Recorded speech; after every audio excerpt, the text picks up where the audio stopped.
Isang tindahan sa Bulacan ang nag-iimbak at nagbebenta raw ng iba't ibang produkto sa murang halaga. Ang punchline, mga expired na pala. Nako, mapapamura ka talaga. Isang tip ang natanggap ng Philippine National Police Criminal Investigation and Detection Group o PNP, CIDG Bulacan, mula sa isang confidential informant tungkol sa isang paupahang bahay sa Barangay Lias sa Marilao, Bulacan. May dumating ditong mag-ina, walk-in complainant. Ang anak niya, nasira ang kutis dahil sa nabiling lotion. Titrace up namin, gumamit din kami ng mga civilian asset, na-trace namin kung saan galing yung produkto. Sabi nung nabilihan ng tiyangge, doon galing ang produkto. Ang bahay na ito, may tinatago palang dark and hidden secret. Mga pagkain, toiletries at cosmetic products na paso o lampas na sa expiration date. Na-confirm na yung mga iba't ibang produkto, usually may mga cosmetic.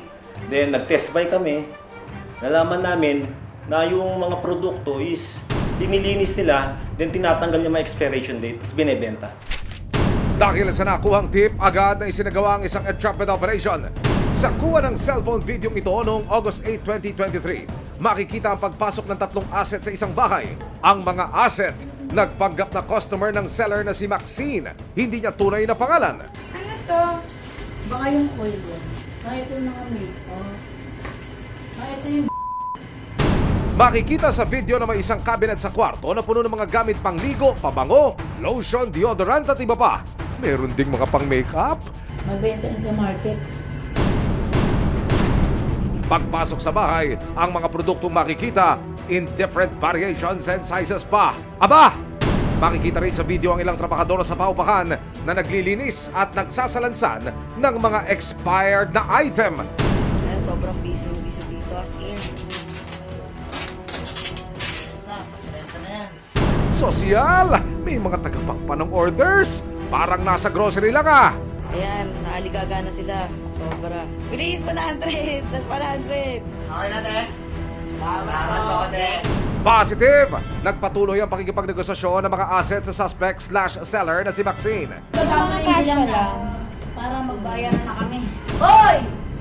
Hindi pa nga, ano pinababa mo na? Hindi pa nga bilang yan eh. Ilang piraso yan? Yung binilang. Ay, nga ninyo, di ba? Ay, per kilo yan. Kilo mo na para pabilisin. Paano yung nababa na? Ano na kilo na yun? Nakilo na yun, yung mga yan lang. Yan lang para hindi magkapunuan. Ang bayaran pala sa mga produkto, hindi per piraso, kundi per kilo. Kasi hindi naman nagsasalita yung may-ari.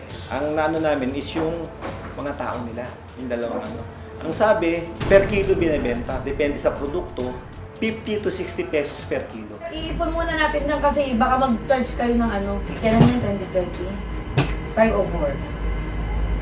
2024. 2020? Walang duda! Expired na nga yan! Tingin ako isa.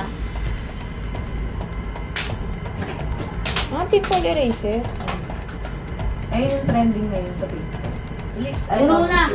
Lahat yan, be. Igilid mo na dyan, puno na. Oo. Magigiba na yung Innova.